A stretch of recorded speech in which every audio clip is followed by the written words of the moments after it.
G'day guys, I'm ChampChong and welcome back to the show where I report on the latest in video game news. And if you guys do end up enjoying the return of the show, please remember to smack that like button real good. Now, as you already know, I was gone for a while, but now I am back. I'm also back with the brand new setup behind me. Let me know if you guys like it. Also, let me know in the comments down below on how I can possibly improve it and make it even more epic. But anyway, now we get to that part of the show, the main part of the show that is, where we talk about gaming news and I report to you guys the latest stuff. And the first one is kind of a sad one, but it's a good thing too. It's not black and white, it's a bit of a gray area.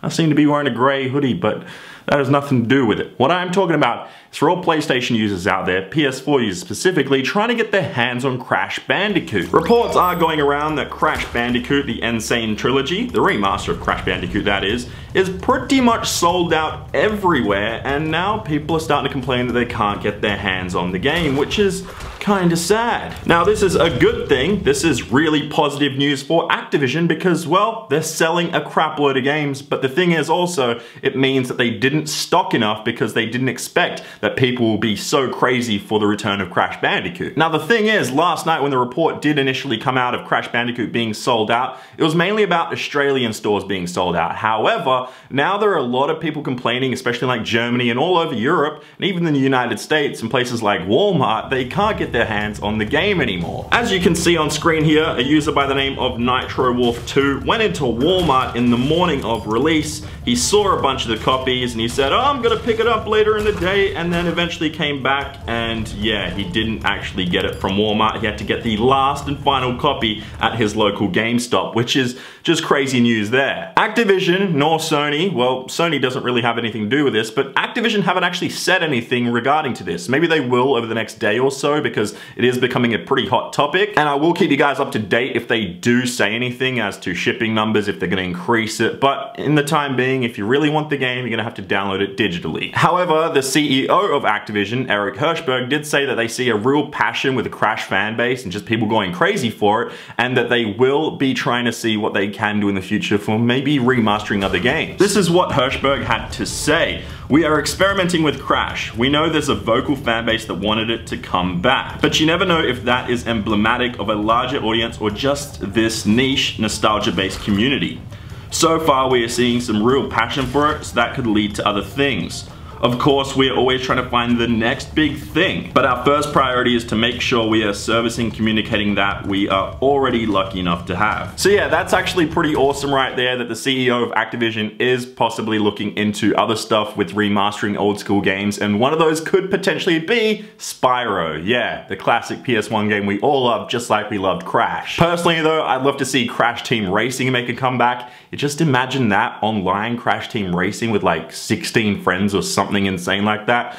I'd go pretty crazy for that. Also, if you don't know, there is a little Easter egg in Crash that has Spyro, and maybe, just maybe, that could be an Easter egg towards, but that was in the classic, that was in the original game, so maybe not. Anyway, moving away from Crash Bandicoot news and all that stuff right there to more Activision related news, but to Call of Duty World War II. And it's also some relatively sad news, but this is only for users that have a Nintendo Switch and we're possibly thinking about getting World War II on there. But the thing is, looks like Sledgehammer has confirmed that the game will not be coming to the Nintendo Switch. During a recent Reddit AMA, Sledgehammer Games were asked, yes or no, is Call of Duty World War II coming to the Nintendo Switch? And Sledgehammer responded with no. Yeah, they just responded with no. That literally, that's all they said. They didn't give an explanation, nothing, they just said no. That's just, what kind of, where's the explanation? And on top of that, this totally goes against the words of Activision representatives during E3 2017 who said that World War II will be coming to the Nintendo Switch. So I don't really know what the heck is going on here. Personally though, I'm not too surprised about this whole thing because, well, it's Call of Duty and their main fan bases are more hardcore gamers, well, the more casual hardcore console gamers, whatever that can possibly be. But the more COD community is on Xbox Live and the PlayStation Network and will cater towards the Xbox One X and the PlayStation 4 Pro. And sadly, not the Nintendo Switch. So yeah, there's that. But anyway, moving on with the gaming news, and we have a story that doesn't take place in modern day. Well, it kind of does. What I mean is it's not about the Xbox One, the PS4, it's not this generation, it's about last generation's game, but it's got to do with the PlayStation 3 and Red Dead Redemption being emulated on a PC. As you probably already know, Red Dead Redemption is a game that was never, ever ported to the PC, which is really, really sad. Man, damn, all this news today is sad. But we do have good news here because, well, the emulator known as RPCS3 can now run Red Dead Redemption for the first time. Now, it's not going to be the most amazing performing game out there because it's just the first part of the emulation process. They've got it out there to the public now, and they're basically running it around 15 frames per second, which kind of sucks. But then again, the emulation team has stated that they will be updating this and they'll keep working on it to try and make it a completely playable experience. So I guess this is a good and a bad thing where we're on the path to get Red Dead Redemption on the PC. Hopefully it is playable by maybe just a couple months or so before we do see Red Dead 2 come out, so yeah. But anyway, now to move to our final news report on today's show, and we're moving away from cowboys to assassins, about Assassin's Creed Origins. The director of Assassin's Creed Origins has revealed the size of the world in Assassin's Creed Origins. I feel like I'm saying Assassin's Creed Origins way too many times, but here's what he had to say. If I compare it to the previous games in the past, I don't actually know the numbers for Origins, but I would say that it is at least twice the size of Havana from Black Flag. Now, while the size of Origins world is bigger than Black Flag's,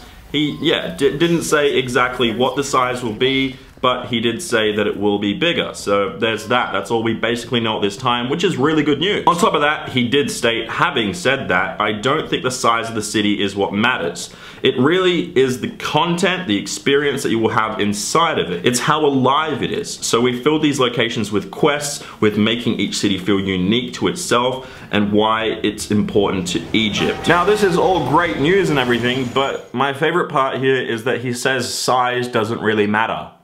Yeah, I feel like he's compensating for something here. Yeah, terrible joke, but I thought I'd run with it anyway.